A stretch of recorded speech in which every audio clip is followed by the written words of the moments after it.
Welcome to another episode of Listen, Learn, and Love, hosted by Richard Osler. My guests on today's podcast are my friends Amanda and Skyler Sorensen. Welcome to the podcast. Thank you. Thanks for having us. By way of introduction, this is a couple, active LDS couple, been married since March 15th of 2018. So that is 2 years coming up in a month. And we'll just talk about their story. Skyler came out as gay during the dating process, and we'll talk about that road and how that, just how that conversation went down. And obviously it went down well because they're married and really happily married.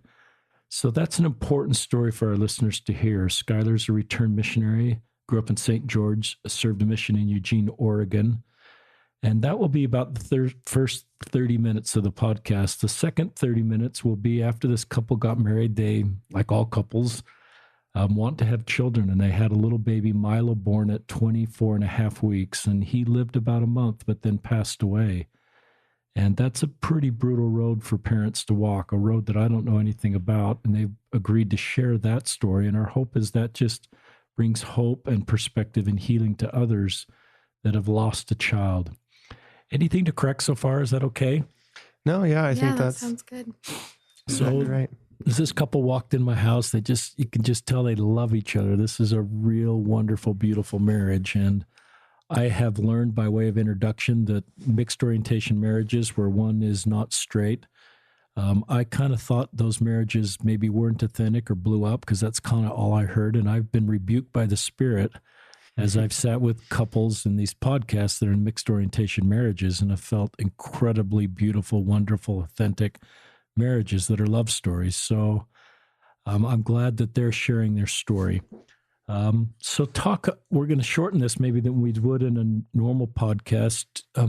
Let's just talk about pre-mission, Skyler. Did you come out to anybody before you served your mission in Oregon? Yeah, I did. It was probably about 6 months before I left. I was preparing for a mission, and I came out to a close friend of mine, my parents, and one of my sisters, and then my bishop. Up to that point, I had the idea of telling anyone had just absolutely petrified me. For whatever reason, just shame developed in childhood for the ways I interpreted different teachings of the church. But up to that point, it never occurred to me that I could write a note, because just the idea of talking to someone about it, face to face, absolutely petrified me. So I wrote a little note. I remember I was in I think it was a stake conference or something like that, where we were listening to Elder Packer talk, and the thought just came out of nowhere. I could write a note and I could tell, my parents and a few of my close friends and family. So I did that. I wrote a note. I left it for my mom. I put it somewhere safe, told her where it was, and left the house. Went to my close friend's house and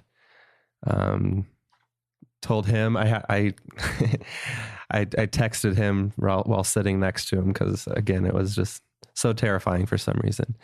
So I told him, and came home and talked to my mom and my sister and showed her the note.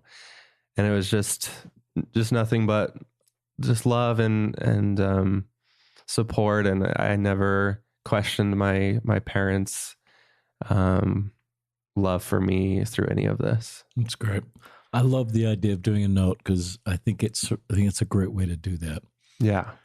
Or an email or a letter. I just think sometimes getting out things that are tender to the heart, it's easier to sometimes write that down, and then letting people process that on their own is sometimes a good way. So I think it was smart. I think he was acting on God's impressions for you. Yeah, I think so.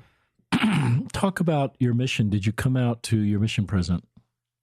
I did. You had two. Yeah, I had. So it was exactly a year for my first mission president, and then a new one came in for the second half of my mission. And I told both of them just to receive guidance and, feel like I wasn't holding something back. It was more for, I think, me than anything else.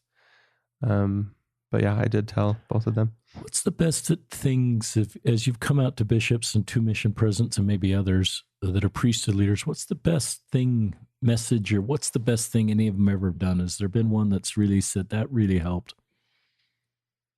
Yeah, I think I've never really had a negative experience confiding in any of my priesthood leaders. It's been, I think what has helped me the most is they aren't ever shocked or like recoil or anything like that. It's just, they almost just go straight to talking about, what I can do in my life to live the gospel and have a happy life regardless of my trials. And just like me, they have seen it just like any other trial, nothing crazy out of the ordinary or anything like that. So that's been really helpful. Before we went live, you mentioned one priesthood leader in your life kind of told some other people about your situation. How did that make you feel that other people learned about it through what you felt was a trusted conversation? Yeah, that was, I guess, probably the only negative experience I had. I confided in one of my leaders on my mission, and I just kind of spread throughout the mission and became somewhat of a rumor. At that time, it was difficult for me. I mean, I was lucky with my mission and didn't have many issues other than the typical mission struggles. And so it was definitely hard, but looking back, it's not too big of an issue for me. And I understand, maybe what they were thinking or what may have been going through their heads, and I've forgiven them, and it's not anything I'm bitter about. You're very kind, and I recognize that confidentiality is a pretty big deal, and it sometimes takes a little bit of discipline to do that. I remember as a YSA bishop, sometimes someone would open up and, information is power. So sometimes there's a temptation on my part to share that with a member of the ward council or the fire bishopric members or even a spouse. And part of that motivation, if I really looked inward, was just that it elevated me because I knew this information. And I'm not implying that's what your mission president did. But sometimes just having information, we want to maybe share that as a way just to elevate ourselves because we're in the know or we know something. And I think we have to look really carefully as our responsibility to keep confidentiality in place, because sharing of confidences is one of the greatest ways to lose trust. Yeah. And you're very gracious, Skyler, in that situation. But I recognize it added to your load as a missionary, and it would have been better if that hadn't happened. Yeah, for sure. I agree.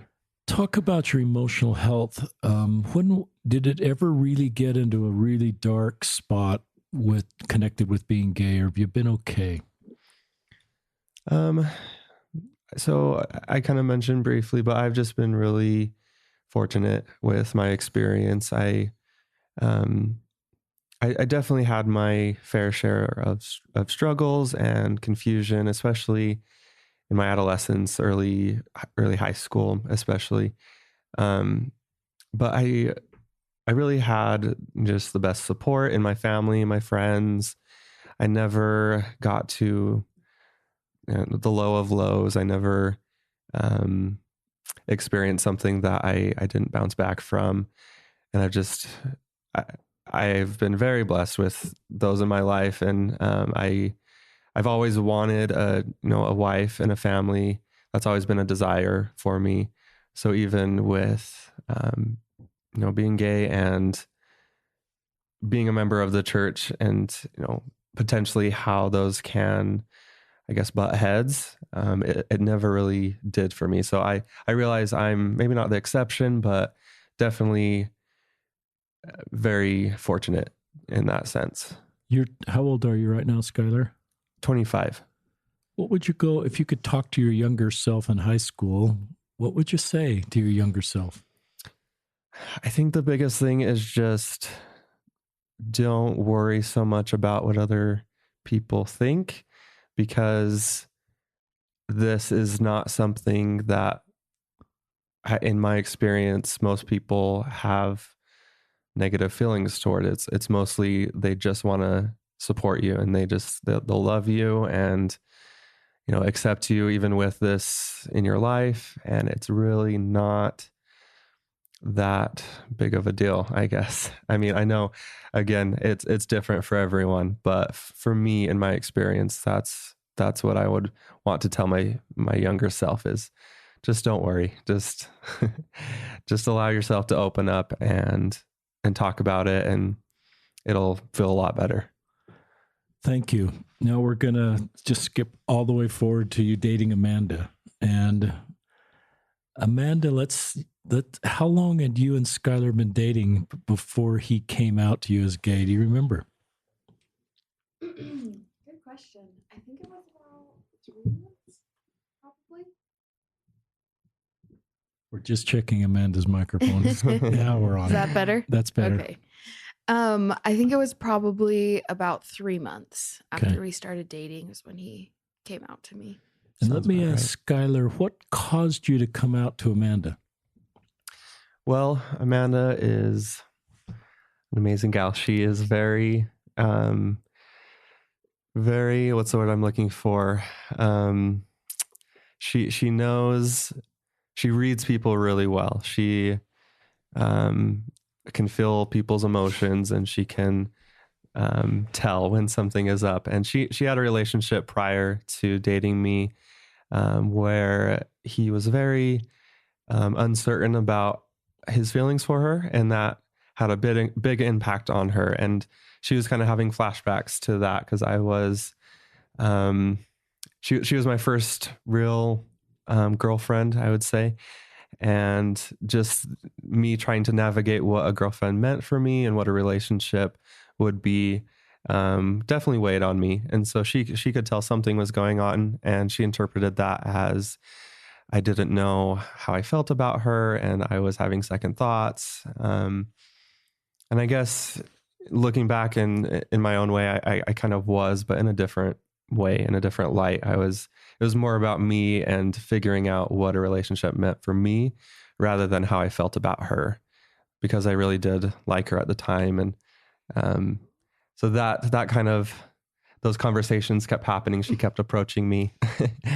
And so I ended up telling her much earlier than I was expecting, but it turned out to be for the better. How did you tell her? Again, I wrote a note. We won't go too in depth. That was a really weird day. Weird things happened we were stuck at her parents' house with a SWAT team at a different house blocking us in. And so we didn't get home till really late. It was also Pioneer Day, so we were at like a barbecue. So by the time we got back to our apartment complex where we both lived, I was really tired. And I had told her previously, I told her, I want to tell you something, but can I tell you later in the day? And then by the time we got home, I wanted to go back, and I asked her if I could just tell her tomorrow. And she reluctantly agreed to that. But as I was walking up to my apartment, I just had the feeling I can't sleep. I can't go another day with this. So I had already written the note. So I just went and put it on our doorstep, and again, ran away in fear. He texted me and he said, I left a note on your doorstep or something, and read it and like, let me know what you think about it. And I was like, okay. So I went out and got the note, and I went out to I can't remember if I opened it, but I went out to my car and I was reading it. And I remember reading it and calling my mom and crying and just being like, Mom, I don't know what to do. Like, he had told me not to tell anyone, but I was like, I have to tell my mom. I can't not tell someone. That wasn't very fair of me. Tell us about the note. What did he come out? I mean, did he say, what did he talk about in the relationship? Did he say it was over? Did he say he wanted to continue? No. So he said he wanted to continue dating, and he told me basically his feelings on marriage and how he's always wanted to have a wife and have a family and stay within the church. And so that was really reassuring. But at the same time, it was just kind of like, I remember feeling just like not knowing, like I didn't know if this was the end, and I didn't know if it was going to keep going. And I just had to sit in that uncertainty and just like, I don't know what this means. I have a million questions, but more than anything, it just increased my respect for Skyler. And, I remember so he texted, I forgot I was supposed to text him and tell him that I got the note and that I'd read it. And he like texted me, he's like, so did you get it? And I hadn't responded. Nervous. He was so nervous. And I was like, oh yes, I got it. Just give me 1 sec. I'm still like, I'll let you know when I'm ready to talk about it. And then finally he came over and we sat down and we didn't really talk that much. I just remember it was like pretty emotional. And the only thing I remember saying was, like, I'm not ready to say yes to a marriage with you, and I'm not ready to give up either. But I want you to know, like, if we do end up getting married, like, I'll be the luckiest girl ever because I just know you're such a great person. And I just knew, I don't know, I just kind of have like a knowing about him. I don't know how to explain it. Like, I just knew what kind of person he was.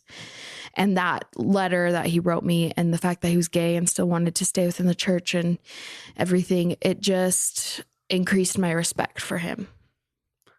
If I could just input something here in my note, the thing I was most, I guess, that's a hard word, aware of is I wanted to make sure that she felt comfortable either way. Like I didn't want her to feel like she was trapped in a relationship because I confided in her and told her about this. I wanted her to feel comfortable. If she didn't want to continue, I of course would have been sad, but it was, I wanted her to know that that was still an option and that she didn't feel stuck. What was the state of the relationship? You were not engaged or anything at this point. It's sort of, but you were exclusive with each other. Were you talking about marriage at this point? Was it that serious? Or were you just at a serious? I don't think we had yet. I don't think we had talked about marriage. I think him writing that letter and coming out to me kind of fueled a lot of conversations about marriage. Not in like we're getting married. It sort of moved up the whole discussion. Yeah, definitely. And it was more so like, well, what do you expect out of a marriage? And what do you see it looking like? And what do you want? And just lots of different questions. Lots of questions. A lot of questions, which I expected, and I was absolutely willing to answer for her. Yeah, it kind of took our relationship to the next level, I want to say, kind of like what you said.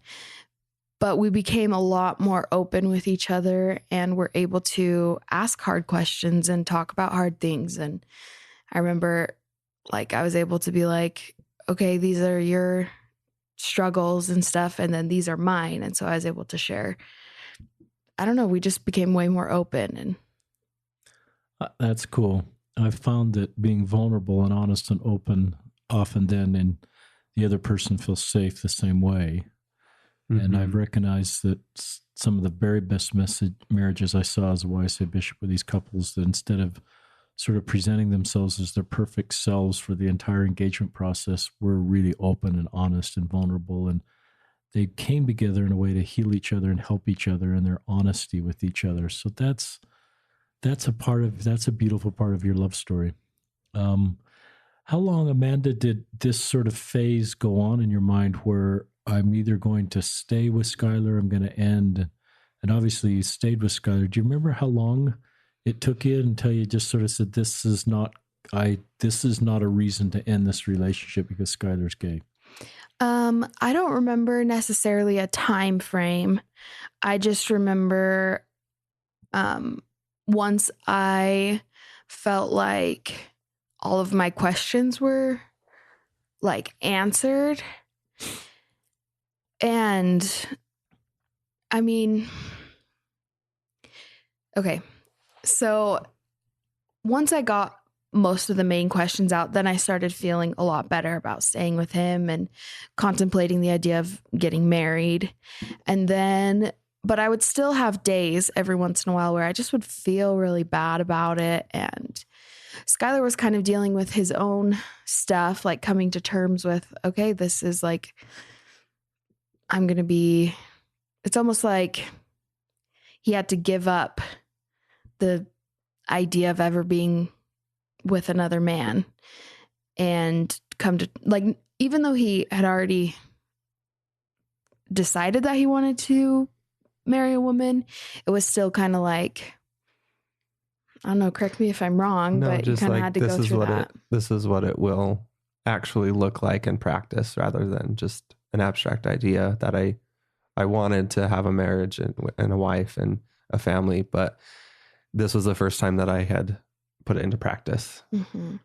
And I think you started to realize the implications of what it would mean. And so when I could tell, because again, I'm really good at reading people. Way too good. Frustrating sometimes. Can't get away with anything. Can't hide anything from her. But when I could tell he was having a rough day, it would impact me because I would feel like, oh, he is upset because he doesn't want to be with me. I'm making him miserable and things like that. So that would happen. That I moved from like the phase of uncertainty. Once we were like engaged, I kind of had this phase where I was like, oh, I'm making him miserable and he doesn't really love me. He doesn't want to be with me, which were all complete lies. They were just like fake truths. Well, I don't even know what you'd call that. Like truths that weren't really true that I had like ingrained in my head. Talk about, I don't know how many people you talk to about the situation, but you would get unlimited advice that largely would be conflicting. and so did you talk to a lot of people, or did you keep that a small circle? I kept it really small. I was very careful about who I told. I told my mom and dad and my sister, who was on a mission, and 2 friends that I was really close to, and then an aunt. And so. And did you get a lot of conflicting advice, or not? I didn't. Luckily, my parents were like, well, we don't see, they just like were really supportive of Skyler. And they were like, well, we don't see anything wrong with it as long as he is dedicated to the church and to you and really loves you. And he had been around my family for a little bit. So they, kind of got an idea of who he was and just knew that he was a good kid. And I got lucky in that way as well. Just amazing in-laws who are very supportive and very loving and just a joy to be around. I think they're pretty cool, I guess.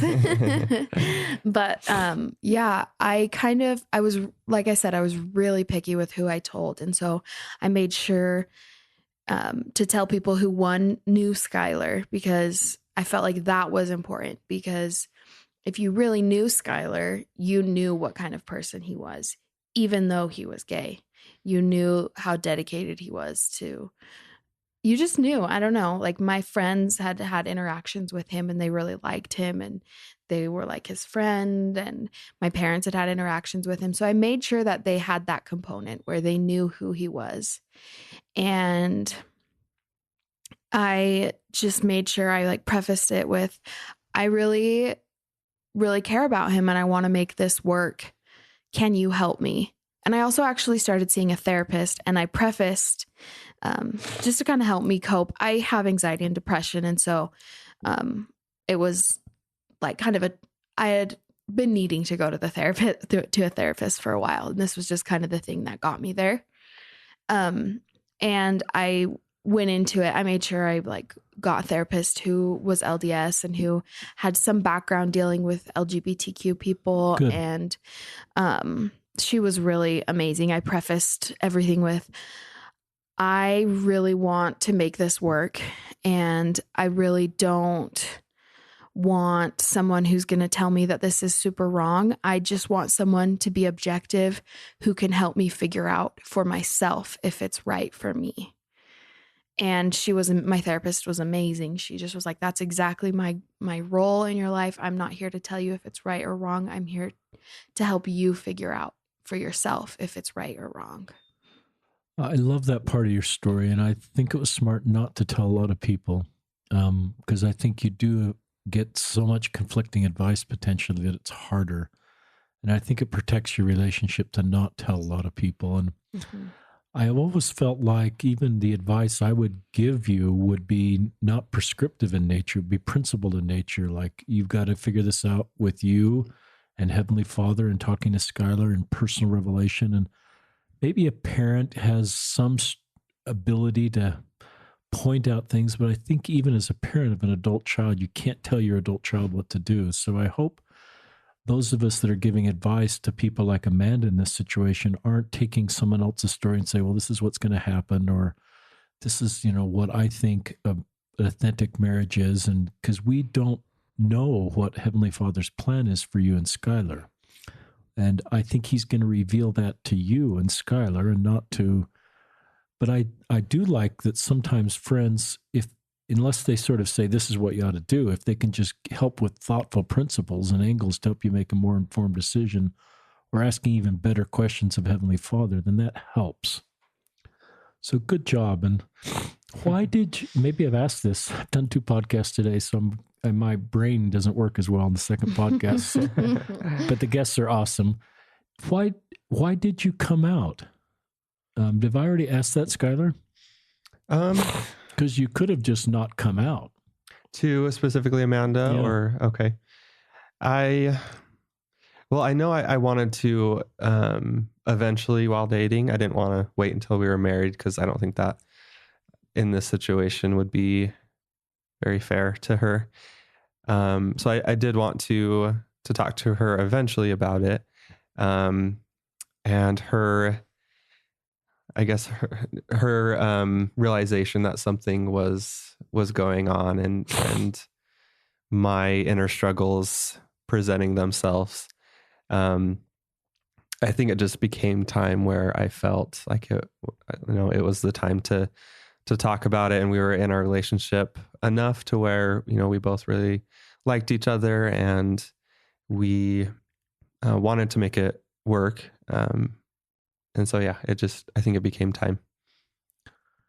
I'm glad you did that. I think one of the things I'm noticing about your generation is they're coming out in the dating process, and it's part of just learning about each other. And yeah, and it's such an important part. But I also, for our listeners, I've just done enough. I remember doing a podcast with Margaret and Travis Stewart.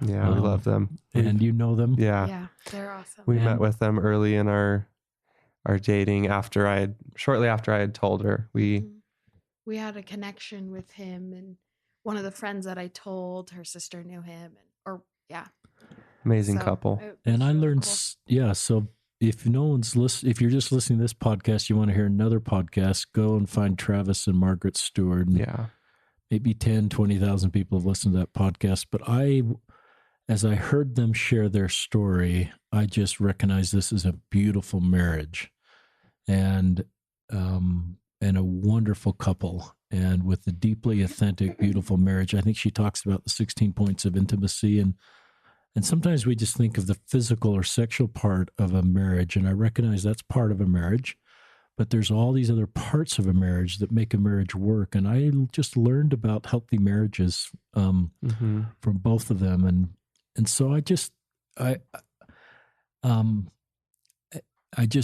I recognize that some people say to live your truth as a gay Latter-day Saint sort of implies that you've got to then be in a same-sex marriage, and that is the path that some take. But I just think we've got to not prescribe paths for people. My general invitation, obviously, is to stay in the church and find a way to make that work. But I'm always hesitant to sort of take one person's story and apply it to other people. Or I think everybody's got to kind of self-determine or find the right way, and it's not my job then to judge their way. Yeah.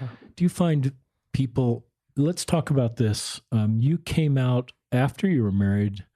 I don't know if it was on social media, just broader. Is that true, Skyler? Yeah, on social media. Why? Because, why would you have done that?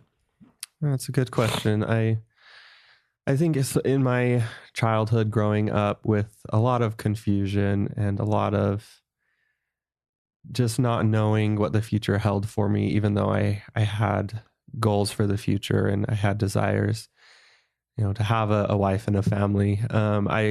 I did develop a lot of shame surrounding being gay, and that was my own doing.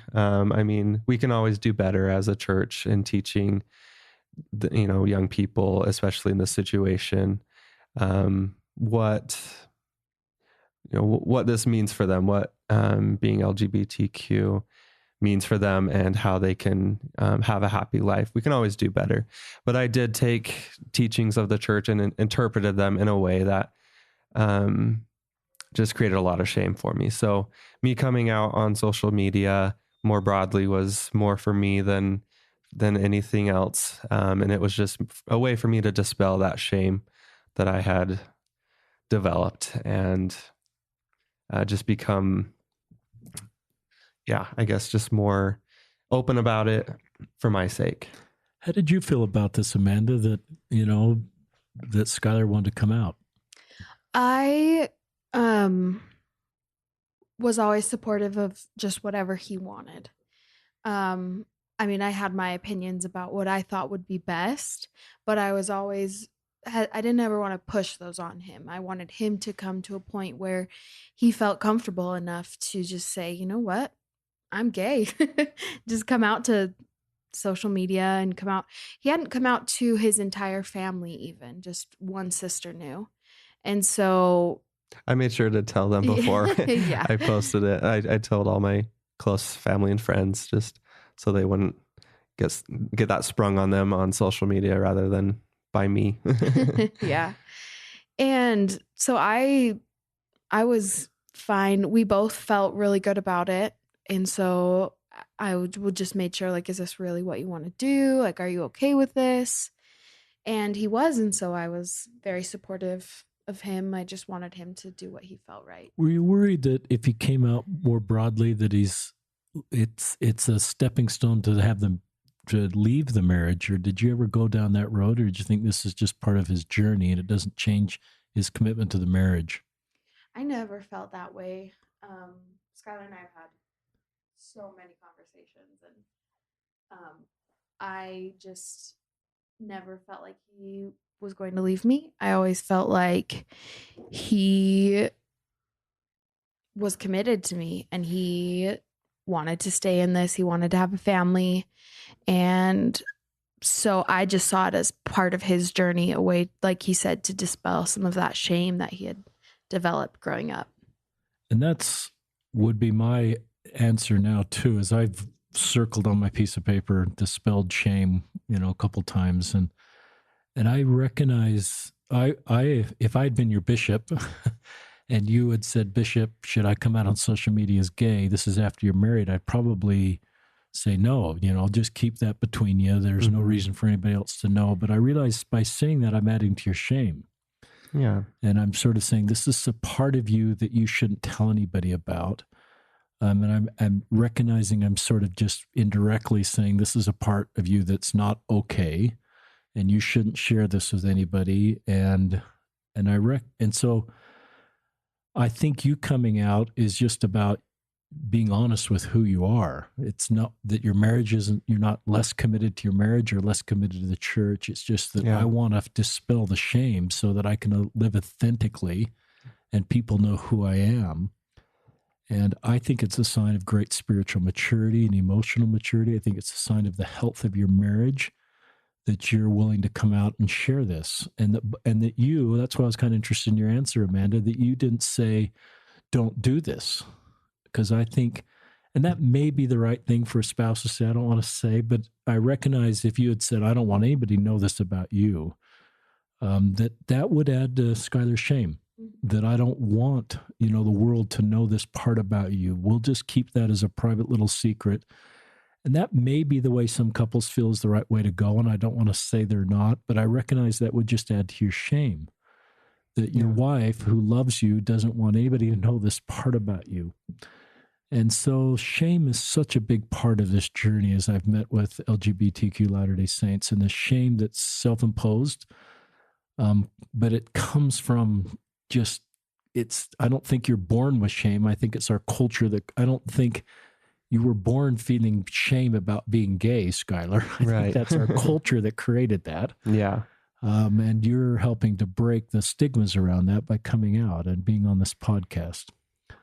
Well, and then I think I've felt that people, when they come out and people love them, they're in a better position to just feel God's love and feel God in their lives guiding them, because they don't feel that shame sometimes separates us from God and makes us feel sometimes not worthy of God's love, or that he wouldn't love us. And so any thoughts? Is that okay?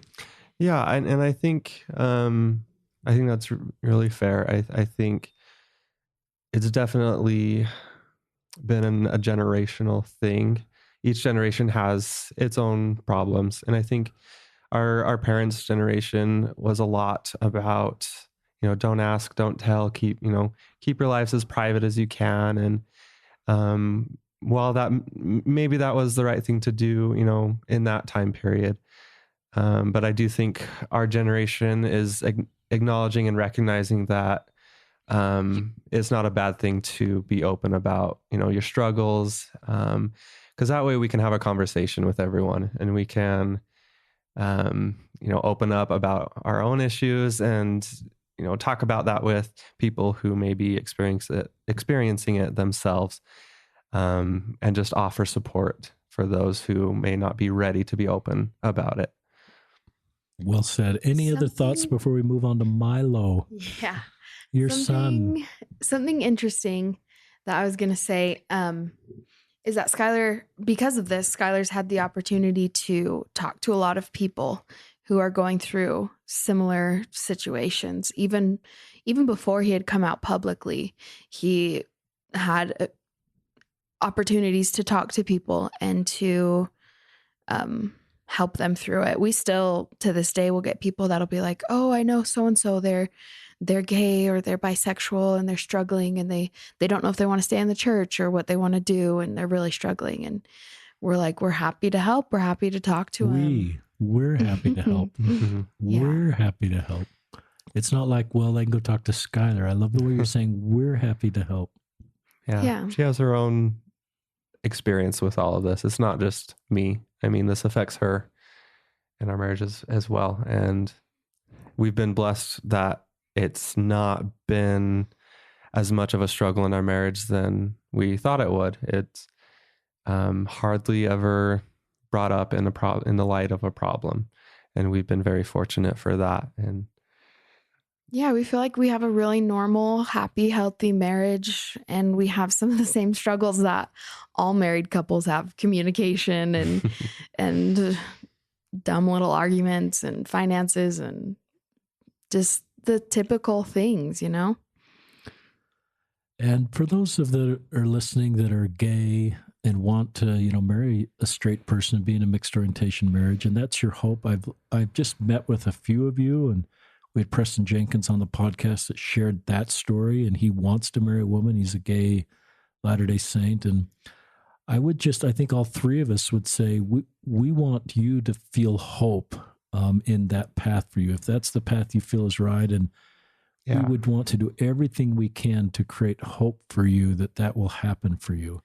And I wouldn't ever want to do anything as I minister with individual LGBT people to take hope out of their life, or to or to share why that might not work, or why it's not fair to the other spouse, or why it's not authentic. There's just, you've heard all these statements, but I just think it's unfair for us as outsiders to sort of take hope out of someone's life. And you don't have to marry if you're a gay guy wanting to marry a woman, you don't have to marry every woman. Not every woman's going to be okay with this. Yeah. But there's usually, I've always felt like there's a perfect one for everybody, or the right one for everybody. And you don't need to fall in love with everybody. You need to be able to fall in love and make a marriage work with one person. And that one person, maybe Heavenly Father's preparing for you right now, just like Skyler's off serving a mission in Oregon. And I think Heavenly Father's preparing Amanda for, and you're being prepared for each other. Are you okay with that? Yeah, and we're just very strong advocates that we recognize this may not be the right choice for everyone in my situation, but I am a strong advocate for at least keeping it on the table as an option and really prayerfully considering and thinking about if this could work, and even trying and see what happens, and you might be surprised. Yeah, and I think you'd probably be careful about if I'm a dad of a gay son and my gay son says, this is not my path, I want to find a husband and be married, I would assume you would be nervous about your story being used as a prescription to somebody else and sort of saying, this is how you do it. And here's examples of people doing, you got to do it this way. For sure. And so I think your examples are great, but I think that's where I get nervous, is when someone takes a story like yours and prescribes it for other people and say, this is the way you do it. I don't think that's the reason you're trying to be on the podcast today, but on the other hand, we want to say this is valid. And for people that are maybe on the fence, or people that want to understand, could this be their path? It's really important to hear stories like yours of successful marriages. Let's talk about baby Milo. Our favorite subject. And before we started, we shared some tears about Milo. And in fact, when I offered the prayer before we started this podcast, I welcome Milo to the podcast. So this little guy with a very mature spirit, I just, recognize he's part of your family. But you tell us about your pregnancy. This little guy was obviously born at 24 and a half weeks. Was that just tell us about the pregnancy. Was it fine up until that point? And did he come very quickly, or was there a kind of an awareness that he could be early? So this was my first pregnancy. We got pregnant really fast with him, and we were really thrilled with that. And I had a very, very, very normal pregnancy. Nothing, like no complications, just really, really normal, honestly. And then I was probably about 23 weeks along, and things kind of switched a little. I started leaking what I know now is amniotic fluid, but I didn't know it at the time. And it wasn't like what you expect to see when your water breaks or whatever. It was like a slow drip, and I didn't know anything was wrong until about a week after it happened. It started seeming more like, okay, this isn't really normal. This is really watery, and this just doesn't feel normal. And so I called my doctor, and we ended up in the hospital that night, and they did tests to see if it was amniotic fluid or not. And it ended up it was. And so they told us at that point, I was probably 24 weeks pregnant. At that point, they told us that I'd be in the hospital until the baby was delivered. And we didn't get a ton of information that first night. They just were like, you're on bed rest. I was on medication and fluids, and they were giving me steroid shots to help with Milo's lungs. And they didn't really tell us how long that would be. They're like, ideally, we want to get into 34 weeks, but we don't know how long that's going to be. Like, we don't know if he's going to stay in there for that long.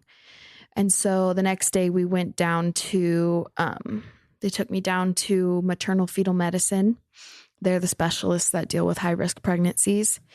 And they found out that my membranes had prolapsed, which meant they were bulging out of my cervix, and Milo was breached. So his little feet were sticking out. They were like basically are coming out. He was like slipping out of me, basically. Tap dancing down there. Yeah, like they said tap dancing down there. And I don't think they went about this the right way, but they basically told us that he didn't have very high chances of survival. And because at that point, they thought he was gestationally at 23 weeks, but then they like measured him and bumped him up. They said he's actually more like measuring at like 24 weeks. But before that, they told us that we didn't have very high chances of him surviving if he were to be born. And they were like, we want to get you in a C-section like today or tomorrow morning. And then they said that I would have to have a vertical C-section because my uterus was too small for him to come out, for them to cut horizontally. And so then they told us all these scary complications that could happen with that and future pregnancies, and we might only have one more baby. And so we're just getting like so much information overload. And I was a wreck both were. Yeah. I'm better at hiding it, but I was like, I'm going to throw up. I'm gagging. I'm crying. They wheel me back up to labor and delivery. And I was just like crying. They're like, Skyler's pushing my cart with the medication, like my IV medicine, and the nurse is wheeling my wheelchair, and I'm just like sobbing and gagging, and everybody's looking at me, and I'm like just a mess. And then I was able to stay pregnant for a couple days after that. So that was Tuesday morning, and Milo was born Thursday morning, which they say every day in the womb is a week less in the NICU. So it was a big deal that we were able to keep him in. Just makes a huge difference at that gestation. Yeah. Having the baby in there for as long as possible, like, even days make a difference. And they were really worried that because my membranes had ruptured and like my water had broken, technically it was just like a tear in the membranes. It wasn't a complete rupture. So it wasn't like there was no fluid in there for him. It was just like a slow leak. And so they were really worried about infection because they didn't know how long my membranes had been ruptured. Probably about like a week and a half by the time he was born. And so they were watching me really closely to see if I developed any signs of infection, because it was like the longer he's in there, the higher risk he is for getting an infection, which it could be like deadly to him. But also they didn't want me to deliver him too soon, because that also decreased his chances of survival. So it was just kind of like this balancing act of like, let's just watch it really closely. And then Wednesday night, I finally started having contractions and just labored throughout the night. I was really frustrated because I felt like my nurse wasn't really taking me seriously. And I was like, I'm having contractions and you're not really like paying attention to them. And the contraction monitor, I think because he was so small and my uterus was still so small, it wasn't able to pick up a lot of contractions. Well, any contractions actually, for that matter. And they couldn't check how far dilated I was. So basically we had no idea how far along I was, if I was about to go into labor and have this baby. And it just felt like they didn't really care. And then finally things got more intense and they called my doctor. They got things rolling and they tried to do an epidural. And that was a mess. Probably the most stressful part of the whole thing was trying to get the epidural, and they tried 6 times and couldn't get it in. Wow. And so she had to deliver naturally, and it was just a traumatic experience. But it was traumatic. To add on top of everything. Yeah. And I was on a medication that made me feel miserable and hot and like fevered and flushed, and I was having contractions. Anyways, it was just horrible. And then they finally took us down. We had to deliver in the OR just because it's closer to the NICU, and the NICU staff can be right there for when he was born. And we were in there. I remember after I had that crazy experience with the epidural, and I had been very anxious with the epidural, and I'd had a panic attack, and just like it was just really bad. But after, I was able to just kind of like zone out and go into my head and just like feel at peace. And then they're wheeling me down to the OR, and I had a moment where I was on the verge of like having another panic attack. And I just remember like in that moment, I just was like, nope, I can't do it. I can't let myself have a panic attack. I have to be strong for Milo. And I really think there were angels, and Heavenly Father was right there with me, because Milo's delivery had to go just right in order for him to get here. Sorry. Or else we could have lost him, honestly, before he had even been born. And so luckily everything went just right. Oh, I forgot to mention a big thing that happened. A huge miracle that happened is, like I said, Milo was breech before, and the doctors told us there was no way that he could flip, no way we could turn him or anything. And that night, Tuesday night, my doctor came in, and he did an ultrasound, and he's like, he flipped. He's no longer breech. And it was such a huge miracle. We always say it was just Milo looking out for his mom and his other siblings. He's an amazing little guy. And so we were able to deliver naturally and not have to do the C-section, which was a huge miracle. A huge miracle because of the complications they told me that could happen. And we always knew we wanted a few kids. And so when we were told that we might only have one more after Milo, we didn't even know Milo was going to survive, and let alone our next pregnancy, we didn't know what that was going to look like. So we were really blessed, and I didn't push for very long. I remember, I think it was like 2 pushes. Yeah, he shot right out. He was tiny. He was 1.5 pounds when he was born, and 12 inches long. So really tiny little guy. I remember he didn't cry when he was born. But I remember just like he was born, and the doctor had Skyler cut the umbilical cord, and they just whisked Milo away. And like on this little cloth they had him, and I just saw like a blur of skin, really. And they took him to the NICU, and Sky was able to go with them and like watch them like get him all like resuscitate him. And I wasn't. I had to finish the delivery process and then go to my room, and they had to get me all ready and there's just a lot. And so, but Sky, they FaceTimed, I think you FaceTimed me. Yeah. She met her son over FaceTime. Yeah. For the first time. Yeah. That's great. Yeah.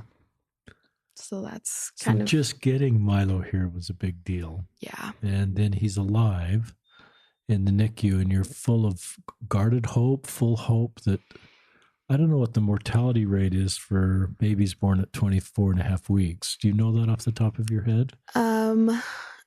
I know that 24 weeks is like considered viability. So at 24 weeks is a huge milestone to hit, because that's viability.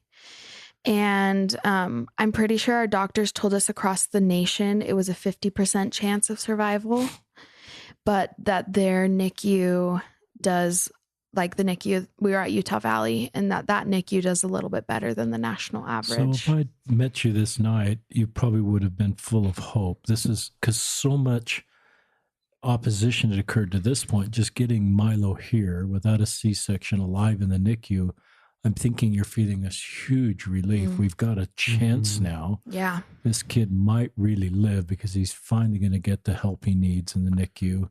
Yeah. And he survived delivery. And you're going to be okay in your future family because it wasn't a C-section. So there's probably a lot of hope that night, even though you're still drugged up and not maybe feeling 100%. And I would say, especially after a couple of days, because in the first 48 hours, there are a lot of potential issues that can happen. And you knew that night. We knew that going into it, yeah. And he luckily got past that, and brain bleeds are a big issue. He didn't have his brain bleeds were very minimal, which was a huge miracle. Yeah, so there are a lot of things that if he would have come probably day 3, we were feeling pretty good on day 3, and Milo passed away about 30 days. It was 24 days. 24 days.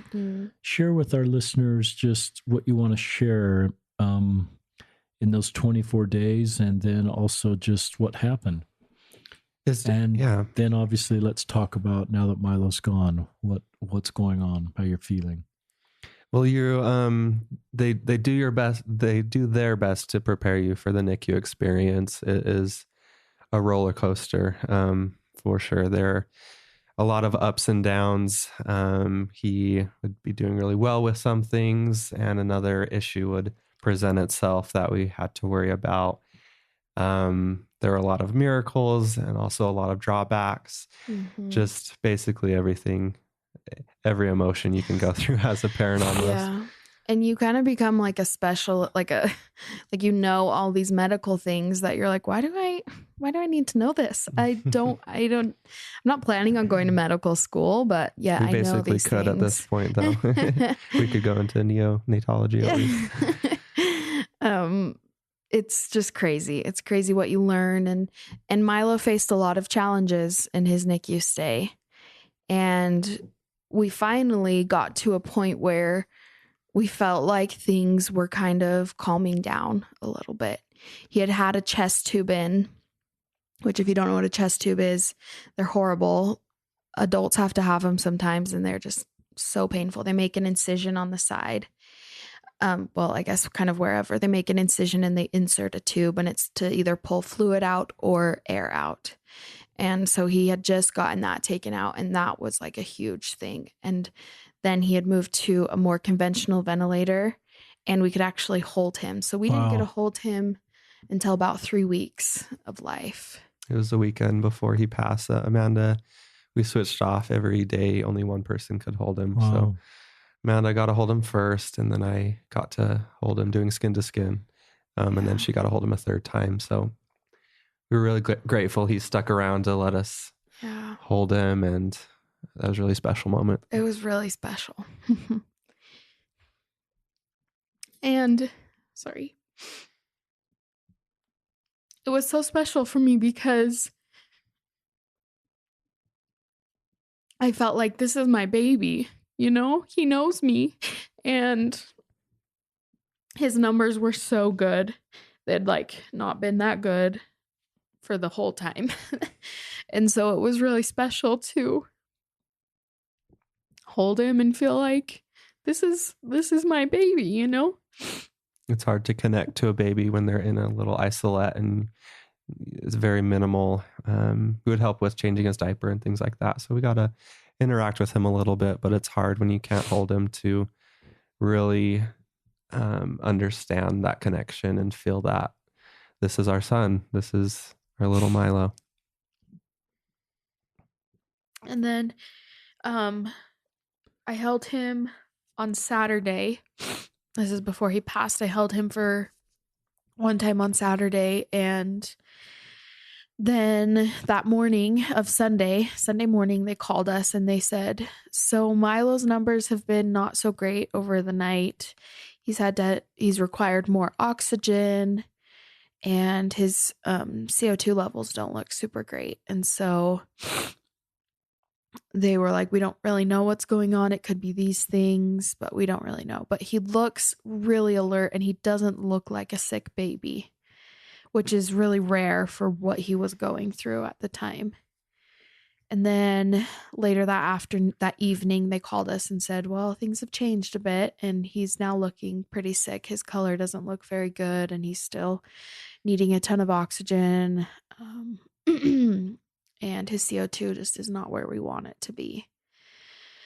And so we came in and we went to his bedside, and I just cried because he looked so sick.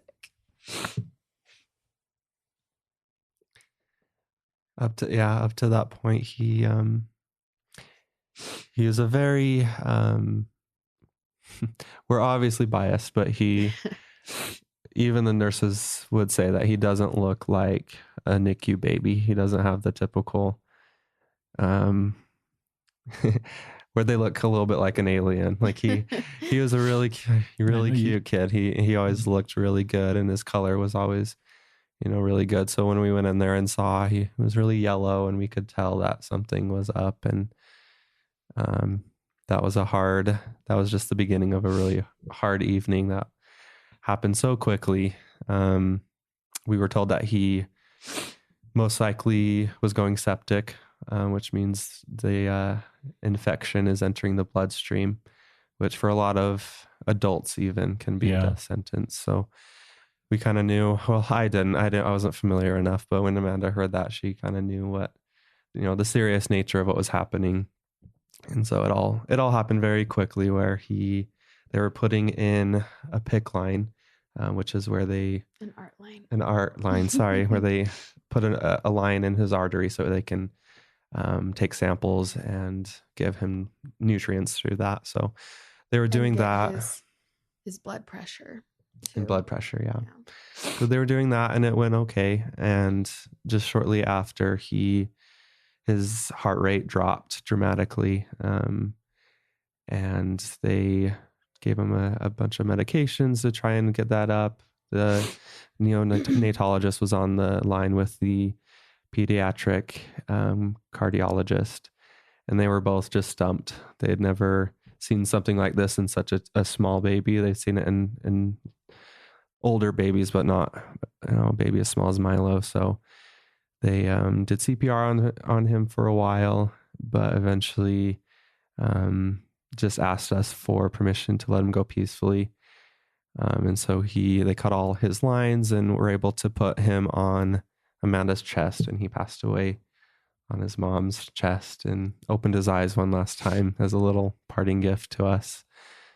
It was really, really hard night, but really spiritual and special in its own way. Yeah.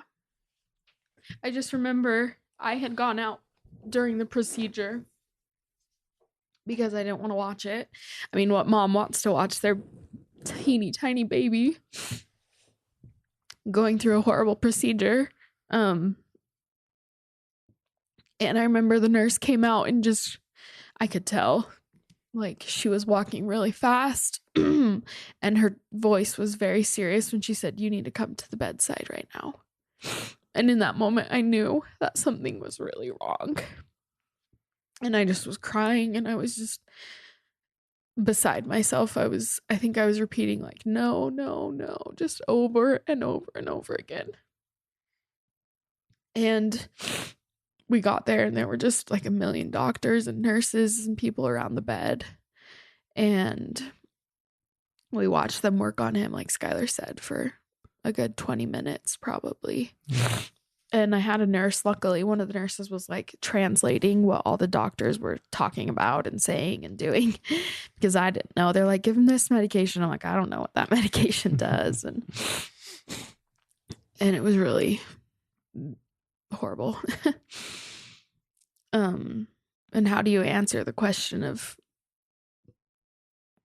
will you let him pass peacefully? Like, how do you? Amanda did a lot better at that. I was completely beside myself and didn't know how or didn't want to answer that question from the doctor. And I just kind of looked at her and I just kind of knew. She just knew, and she gave, kind of nodded and said, that's what we need to do.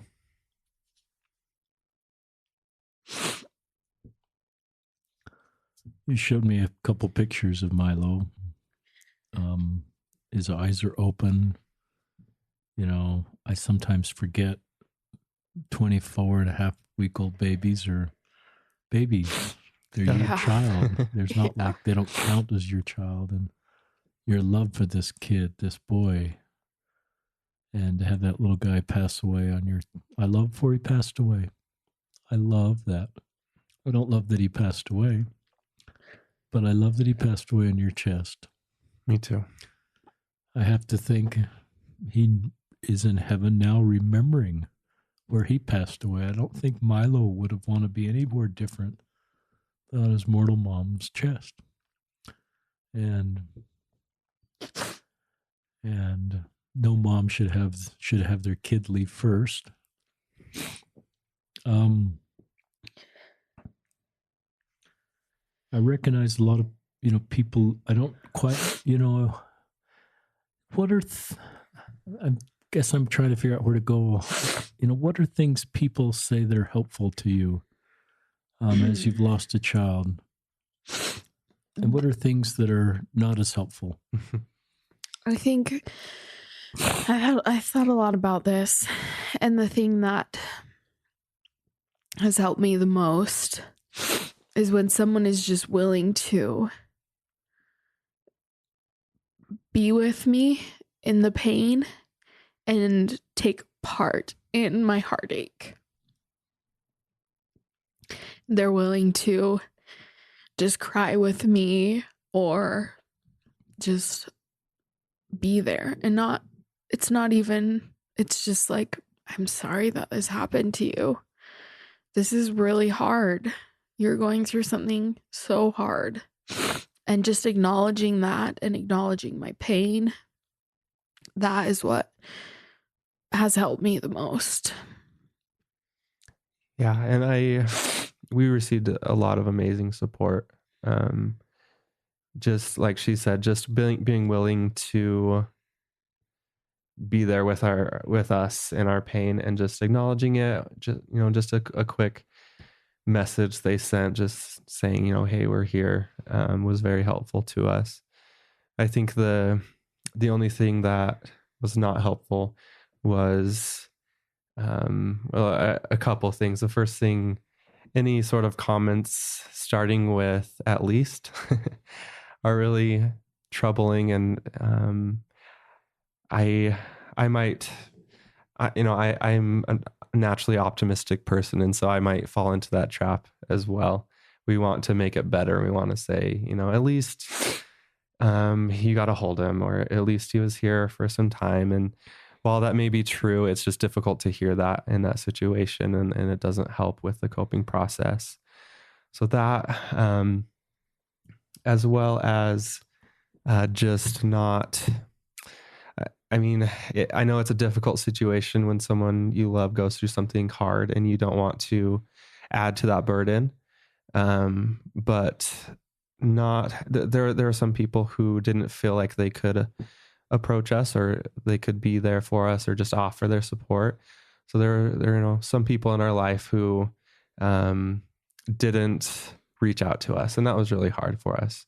We recognize that it's a difficult situation, and we don't necessarily blame them for that, but just in way of advice, I guess, if you're ever in that situation, just sending a quick message and saying, hey, we're here for you. That means a lot to someone in the midst of tragedy. And you're not going to add to their burden by sending them a quick message, and even acknowledging like, hey, you don't need to, reply to this. We know you're going through a lot, but we just want you to know that we're here and that we love you.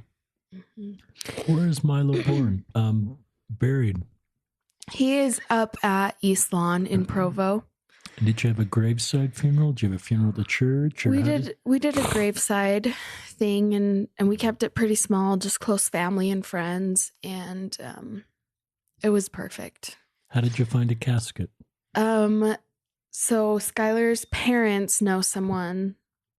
They know someone in the industry of making caskets. We used to live by somebody who created the cement enclosure for them. So they had a contact and received a really good price. And there were a lot of things like that where, as far as money, there were a lot of things that presented themselves that really helped us out. Like with East Lawn, it was a miracle that we got in there. We had family, Amanda's grandparents, who had a spot there, and we were able to bury him deeper in his or in Amanda's grandma's grave, who is that's really still cool. with us. That's really wonderful. Yeah, she was thrilled about she that. She was so happy about that.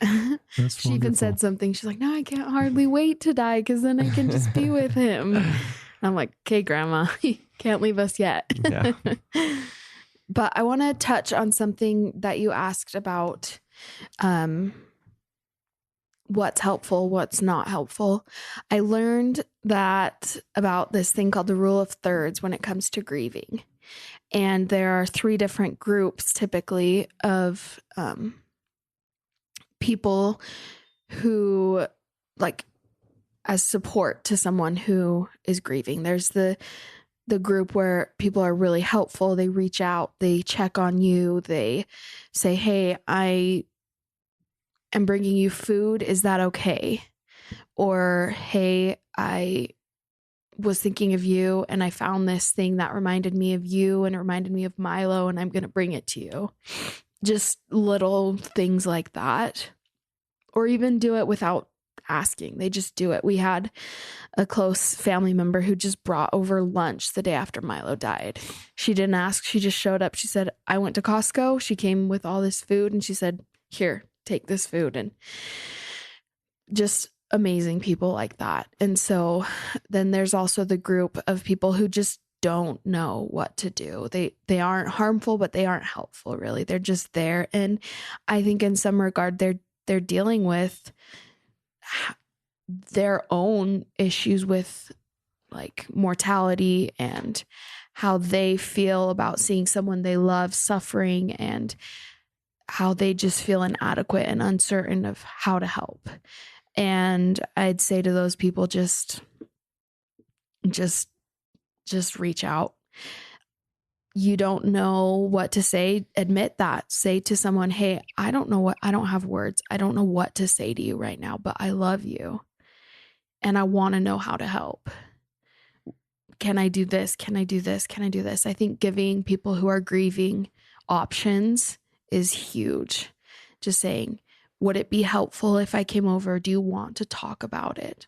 Would it be better if I just dropped food on your doorstep so you didn't have to interact with anyone?" Just things like that. Just admitting that you don't know what to do, but you want to help and you want to express your love.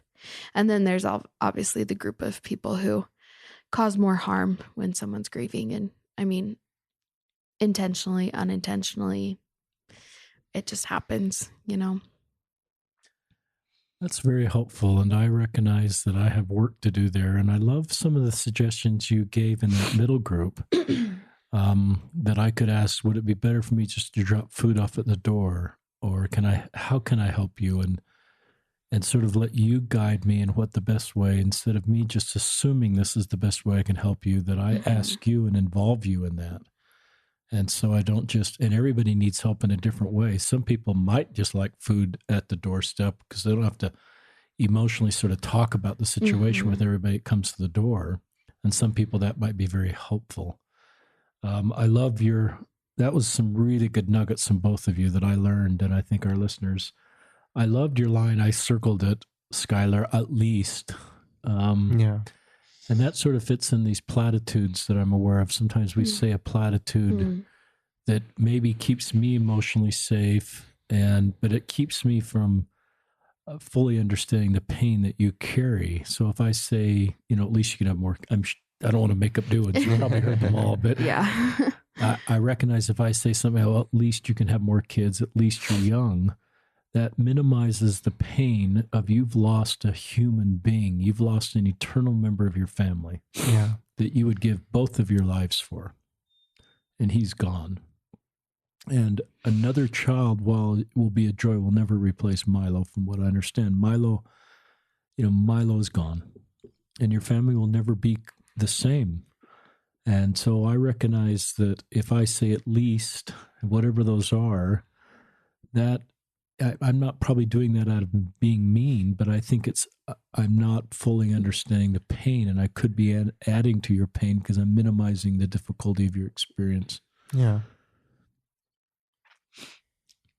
Yes. I was very frustrated, I guess. Grief's weird. It makes you feel a lot of emotions, but I think I was really frustrated with platitudes. I heard that a lot, and they can be very, very painful for someone who's just lost someone so important to them. Yeah. Especially a child. Losing a child is different because, like you said, people can see it as like, well, at least you can have another one, or at least you didn't have very much time with them to get to know them and stuff like that. But just like if you lost your mom, you wouldn't say to them, well, at least like maybe you can go out and your dad can get remarried and find a stepmom and that'll take that place. You would never say that to someone, you know? And it's kind of the same, like Milo, no one's going to be able to replace him. You know? I love that. And I would assume that, when your next child's born, that doesn't end the grieving. It's not like that's okay. Now, if I'm your friend, I can quit grieving with you, or, because I recognize that those aren't sort of the end of grieving with Milo does not end with the next child, because Milo's still gone. Right. And he still died on your chest that Sunday night in the ICU. My brother helped me understand that. It's unrelated. It's different, but maybe the similarity. His wife died of brain cancer, and he later remarried, and he helped me understand that just remarrying didn't cause his grief for his current wife to end.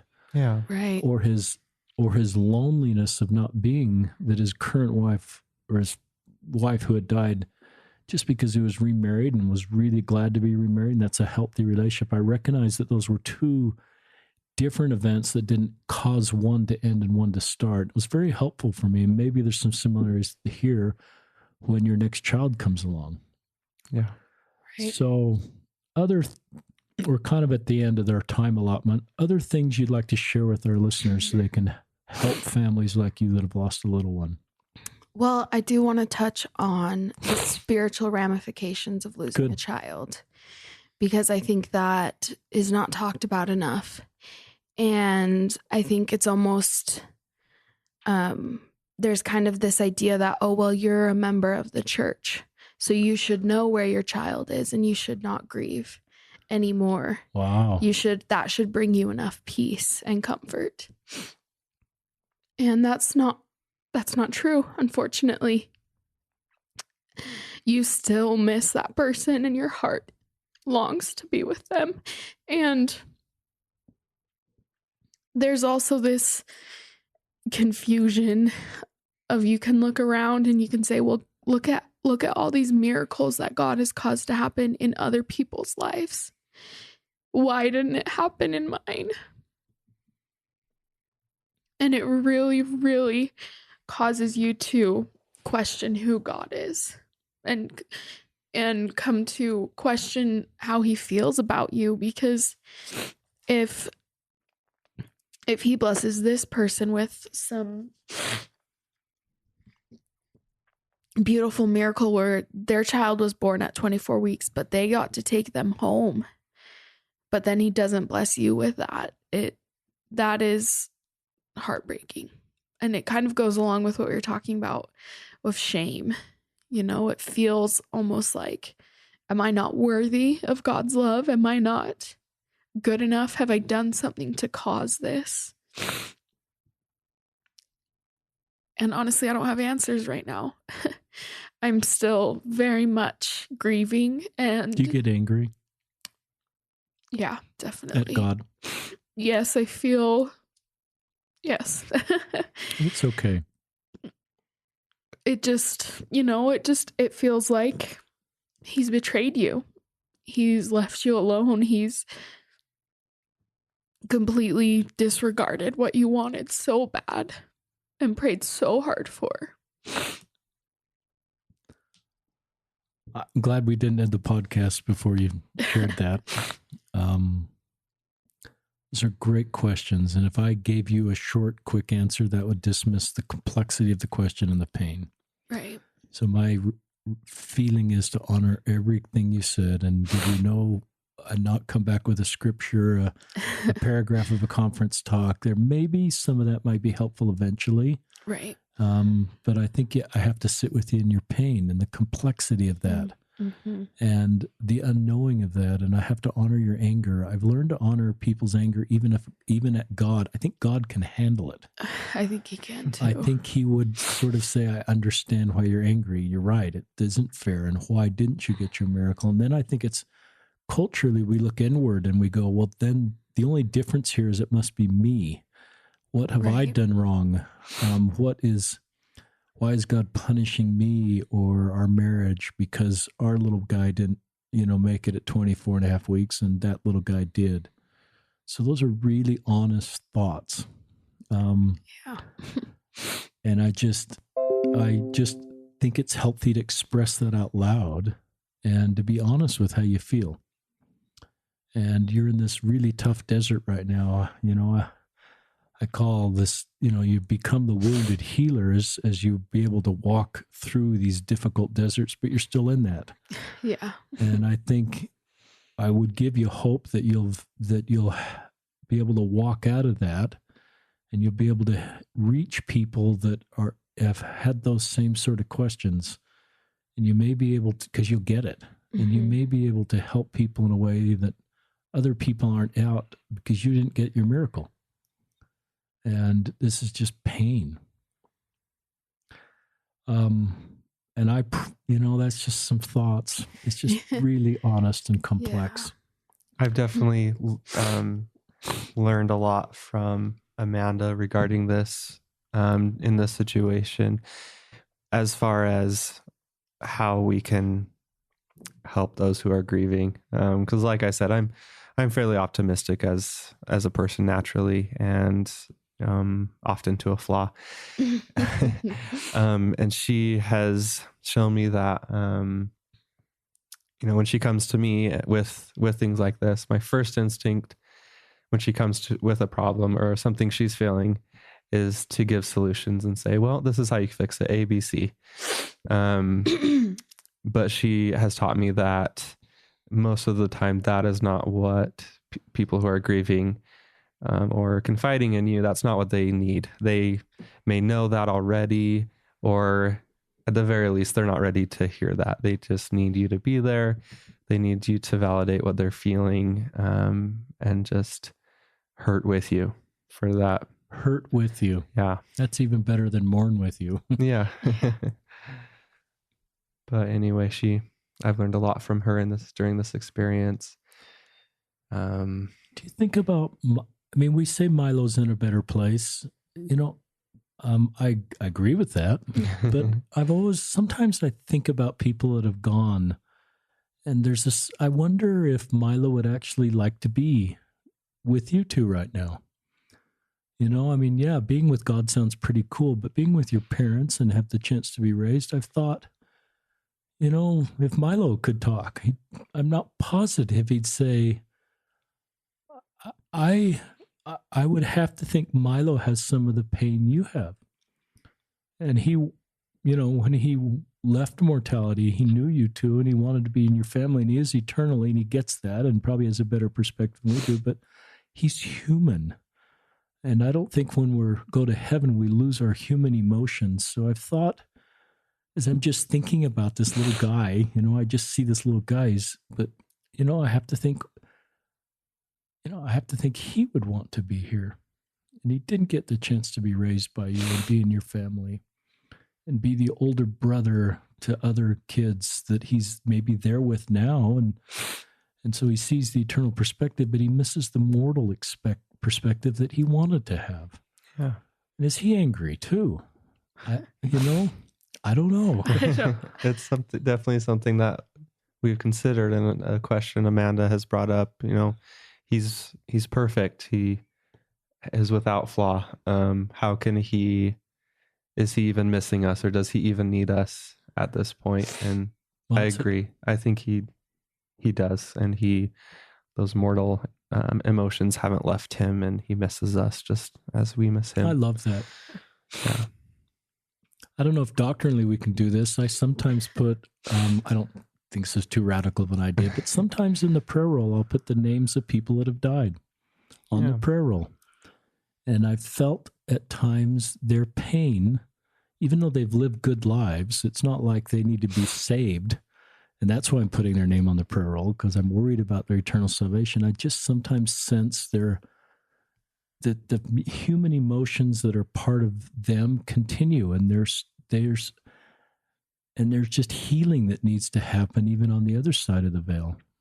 So I don't know. I really appreciate you saying that, and I like that concept. I think, even though it's a separation from people that you love, even though you're going to see them again, you think of a child who knows they're going to see their parents again, like they go out on a date or something and they come back, but that child still cries when they leave, And I think it's kind of the same thing. Like Milo knows he's going to see us again, and we know we're going to see Milo again, but that doesn't make the separation any easier. Tell our listeners the name Milo. Where did that name come from? So I've loved the name Milo for a good while now. And Skyler and I, so my family has the tradition where you pick a couple names, and then when you see the baby, you name the baby. Skyler's family is a little different, where they have the tradition where you give a baby a name even before it's born, like once you find out the gender. I didn't love the name Milo to begin with. But we kind of made a compromise, because I didn't want to give the baby a name until I saw him. And so, but we made a compromise. I was like, okay, Skyler, we can name the baby now if we get to pick the name that I like. And so we picked Milo, and it just felt right. And obviously it's grown on me, and I love it now. What's Milo's middle name? Does he have a middle name? Yes, it's Jude.